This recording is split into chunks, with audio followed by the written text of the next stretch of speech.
That you see there is a Tokyo engineering marvel.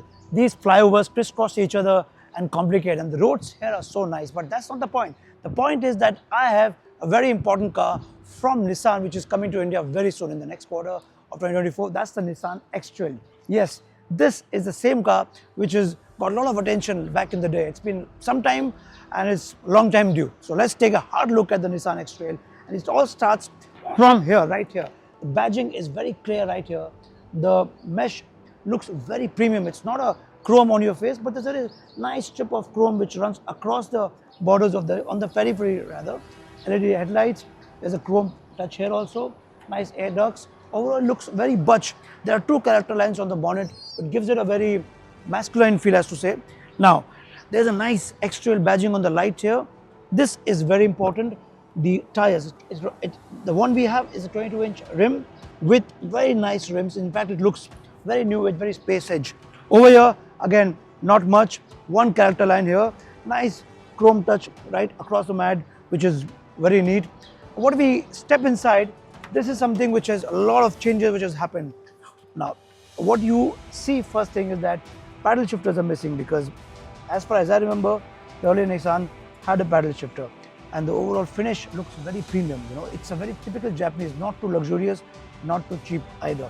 The gear levers, a lot of controls here, a lot of rotatory buttons here, which is very good. Of course, the screen could have been better. It looks a little plasticky to my taste, but overall, nothing much to complain about. You get an off-road mode here, all the functions you get when you press here. You can see I can control. You get a sport mode also. You get an eco, auto, snow, off-road, which is very important because X-Trail is an off-road car.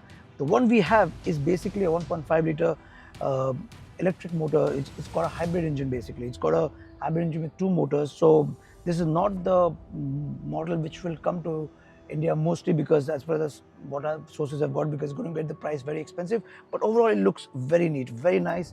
This is how you sit. Plenty of leg room here, but you sit upright because underneath there are batteries and e-motors. So you're going to sit upright, which is going to be uncomfortable for long distance. But for off-roading, this is how you get the car. But overall, very nice finish. You get a manual sun blinds here, which is good. Only on one side you get a magazine holder. On this side you don't get, for some reason. You get seat ventilation. This is heat. It will be nice to get seat ventilation on the rear seat in India, but I'm sure that's going to jump up the price, so I'm not sure about that. Overall, it's a very no-nonsense rear seat. The panoramic sunroof is not there. So the sunroof only comes halfway, which is what you get. And nice grab handle. The boot is also very interesting. Let's go to the boot size now, because the boot has a very clear badging of X-Trail logo, Nissan logo. There's an e-force and e-power, which is not something that we'll be getting. But the moment you open the boot here, you see very nice space here, humongous space. But there is no spare wheel because all underneath are all batteries, I guess. In India, I hope the one we get should get a spare wheel because it will be important.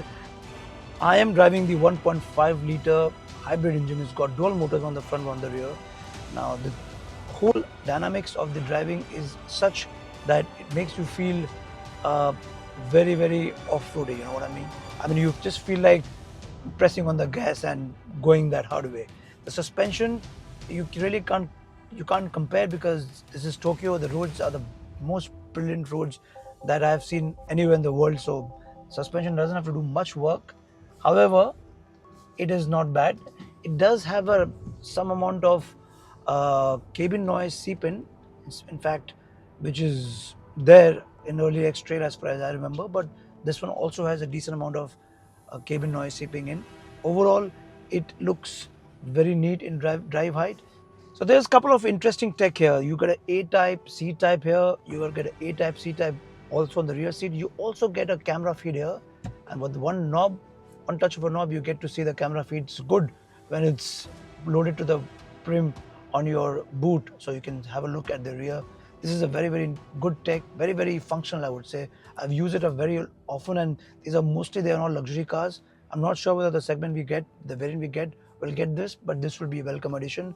Overall, the steering also feels nice to hold. It's a little flat bottom, but I would have liked it if it was more chunky because it just feels more solid, especially when you're off-roading and doing all of that drifting and all of that, action shots. You just feel good. The drive modes are nice. Right now, I'm driving on auto, but there's an eco, snow and off-road. Snow, not much of use in India, but let's see that off-road mode will be much of use. And the moment I press that, I feel this is going to be having much more vibrations, because the suspension setup will change to give you, like, this is how it feels. You see, it doesn't feel bad at all. It doesn't feel sluggish. The power is nice. There's a very nice acceleration. This is also a e-power, so I guess the initial thrust is coming from all the electric motors. But when you drive in Tokyo, you see the roads are so nice that everything feels very oblivious. Everything looks very spec and fine. And this gear levers are also very different. You know, you have to press this to go on the drive or rear reverse mode, which is nice, because accidentally also you can't do it. You will actually have to press that, then only you can get that feeling of this, which is actually good. So this is the Nissan X-Trail. Looks very good. Very welcome move from Nissan, because after Magnite there has not been much news. We all are anticipating when they will drop next, and this is the one which is touted to be the next car from our sources. Tell us, what do you think about this car? Tell us what price it should be. Tell us how soon it should come. Also, is it too late in the day, or do you think the e-motor hybrid would make a better case for itself? Would love to hear from you on that same. Stay safe and see you on the next one.